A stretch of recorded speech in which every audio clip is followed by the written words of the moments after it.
Hello friends, ओम श्री गणेशाय नमः। आप सभी का स्वागत है आपके अपने यूट्यूब चैनल पर।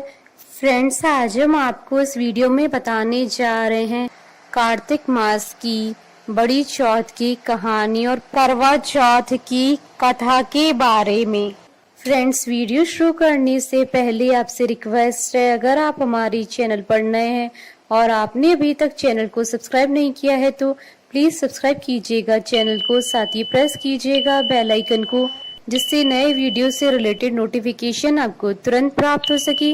और वीडियो पसंद आने पर वीडियो को लाइक और शेयर जरूर कीजिएगा ताकि सभी भक्तों को इस वीडियो का लाभ प्राप्त हो सके। और कमेंट बॉक्स में ओम श्री गणेशाय नमः जरूर लिखिएगा। चौथ पर गणेश जी को चूरमे के लड्डू का भोग लगाया जाता है। कार्तिक मास की चौथ बड़ी चौथ होती है। जो लोग साल की 4 बड़ी चौथ का व्रत करते हैं उनमें से ये एक बड़ी चौथ होती है।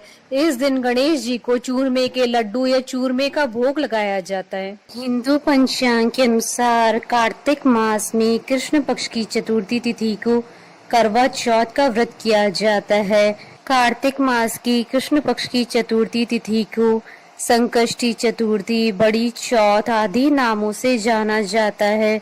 करवा चौथ का व्रत सुहागन महिलाओं के लिए बहुत मायने रखता है। इस दिन शादीशुदा महिलाएं अपने पति की लंबी उम्र और सुखी वैवाहिक जीवन की कामना के लिए निर्जला व्रत रखती हैं। इस दिन सुबह से ही महिलाएं निर्जला उपवास रखती हैं, शाम के समय व्रत कथा आदि करती हैं और रात्रि में चंद्रमा के दर्शन के बाद ही व्रत का पारण करते हैं। चंद्रमा को अर्घ्य देने के बाद पति के हाथों से जल ग्रहण करके व्रत का पारण किया जाता है। इस दिन करवा चौथ की कथा पढ़ने का विधान है। मान्यता है कि इस दिन व्रत की कथा अवश्य सुननी चाहिए। इसके साथ ही विनायक जी की भी कहानी सुनी जाती है। कुंवारी कन्याएं सुंदर, सुशील और अच्छे पति की प्राप्ति के लिए चौथ का व्रत करती हैं और स्त्रियां इस व्रत को अपनी सुहाग और पति की लंबी आयु के लिए करती हैं। फ्रेंड्स, अब आइए प्रारंभ करें करवा चौथ की कथा। एक साहूकार के 7 बेटे और एक बेटी थी। बेटी का नाम करवा था और वह बेटी अपने सातों भाइयों की बहुत लाडली बहन थी। भाई बहन हमेशा एक साथ ही भोजन करते थे। जब कार्तिक की चौथ आई तो बहन ने करवा चौथ का व्रत रखा। जब सातों भाई खाना खाने बैठे तो बहन को भी खाना खाने के लिए बुलाने लगे। इस पर उनकी माँ ने कहा कि आज इसका तो करवा चौथ का व्रत है और जब रात में चांद निकलेगा तब यह अर्घ्य देकर खाना खाएगी। इस पर भाइयों ने दूर जंगल में आग जला दी और छलनी में से बहन को चांद दिखा दिया। बहन अर्घ्य देने लगी तो उसने अपनी भाभियों को भी बुलाया, तुम भी अर्घ्य दे दो। लेकिन भाभियां कहने लगी कि ये चांद तो तेरे लिए निकला है, हमारे लिए नहीं, इसलिए तुम ही अर्घ्य दे दो। उसके बाद वह अर्घ्य देकर अपने भाइयों के साथ भोजन करने बैठ गई। बहन ने जैसे ही पहला टुकड़ा तोड़ा तो उसके ससुराल से बुलावा आ गया कि उसका पति बीमार है। लड़की की माँ ने लड़की को कपड़े पहनाने के लिए जैसे ही संदूक खोला तो सफेद कपड़ा ही हाथ आया और 3-4 बार संदूक खोलने पर भी सफेद कपड़े ही सामने आए तो उसने वही पहनाकर जल्दी से भेज दिया और जाने से पहले उसे एक सोने का सिक्का देते हुए बोली कि रास्ते में सभी के पैर पड़ती जाना और जो तुम्हें सुहागन होने का आशीष दे उसे ये सिक्का दे देना। रास्ते में किसी ने भी उसे सुहागन होने का आशीर्वाद नहीं दिया। सभी ने यही कहा कि ठंडी हो, शील हो, सब्र करने वाली हो, अपने भाइयों की बहन हो, भाइयों का सुख देखने वाली हो। जब वह ससुराल के दरवाजे पर पहुंची तो उसकी छोटी ननद मिली। बहन ने उसके भी पैर छू लिए, जिस पर ननद ने कहा, सीली हो, तुझे पूत हो, तुझे बेटे हो और मेरे भाई को सुख देने वाली हो। यह सुनते ही बहन ने सोने का सिक्का अपनी ननद को दे दिया और अपने पल्ले में गांठ बांध ली। अंदर जाने पर उसकी सास ने कहा कि ऊपर कोठरी है, वहां जाकर बैठ। और जब वह ऊपर गई तो उसने देखा कि उसका पति मरा पड़ा है। पति को लेकर वह वहीं पर पड़ी रही और अपने मृत पति की सेवा करती रही। उसकी सास दास दासियों के हाथ बची कुची रोटी बेच देती थी। इस पर अपने पति की सेवा करते हुए उसे 1 साल हो गया। करवा चौथ का व्रत फिर से आया। सभी सुहागन स्त्रियों ने नहा धोकर करवा चौथ का व्रत रखा, सिर धोया, हाथों में मेहंदी लगाई, 16 श्रृंगार किए। सभी ने सुहाग के नाम की नई चूड़ियां पहनी, बहन यह जब देखती है कि एक पड़ोसन ने कहा कि तू भी करवा चौथ का व्रत कर ले, तब वह बोली कि मैं कैसे व्रत करूं। इस पर पड़ोसन बोली कि चौथ माता सब कुछ ठीक कर देंगी। पड़ोसन के कहने पर उसने भी यह व्रत रख लिया।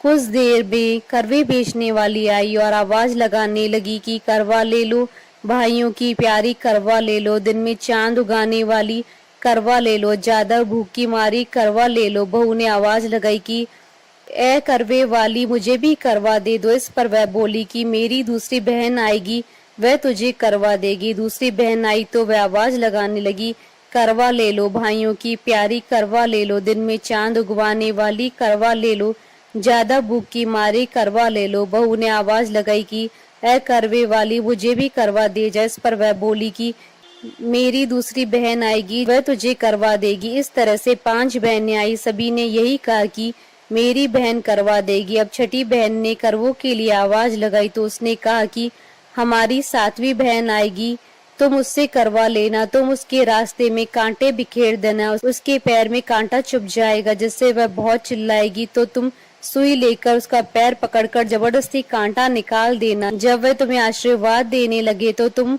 उससे करवा मांग लेना। करवे लेकर तुम व्रत का उद्यापन करना, जिससे तुम्हारा पति ठीक हो जाएगा।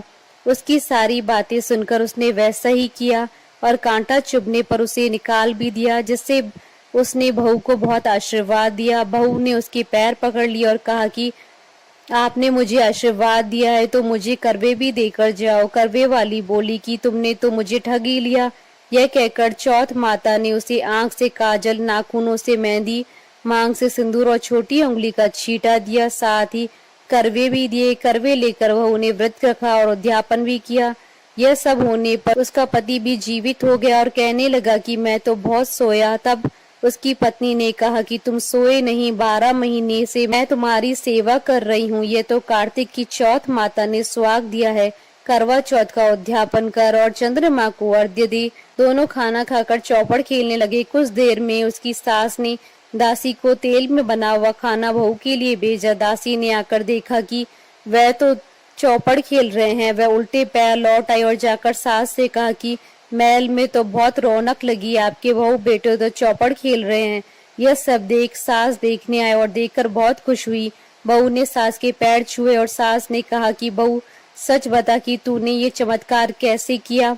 बहू ने करवा चौथ की सारी बात बता दी। यह सुनकर राजा ने सारे नगर में ढिंडोरा पिटवा दिया कि सभी बहनें करवा चौथ का व्रत जरूर करें। पहली करवा चौथ अपने पियर में करे और वहीं उसका उद्यापन भी करें। हे चौथ माता, जैसे आपने उसकी सुनी वैसे ही सभी की सुनना। फ्रेंड्स, अब आइए प्रारंभ करें चौथ व्रत की कहानी। एक बुढ़िया माई थी, उसके ग्वालियो बिचौलियो नाम का बेटा था। बुढ़िया माई बेटे के लिए 12 महीनों की 12 चौथ करती। बेटा जंगल से लकड़ी काट कर लाता। दोनों माँ बेटे उनको बेचकर गुजारा करते थे। बुढ़िया माई रोजाना लकड़ियों में से 2 लकड़ी अलग रख लेती और चौथ के दिन बेटे से छुपकर बेचकर सामान लेकर आती। फिर 5 चूरमा के पिंड बनाती, एक बेटे को खिलाती, एक आप खाती, एक चौथ माता को चढ़ाती और वह 2 बांट देती थी। एक चौथ के दिन बेटा अपनी पड़ोसन के घर गया। उसने चूरमे के लड्डू बना रखे थे तो उसने पूछा, आज क्या है जो आपने चूरमा बनाया है? पड़ोसन बोली, मैंने तो आज ही बनाया है, तेरी माँ तो हर चौथ के दिन बनाती है, तुमको आज दिया था क्या?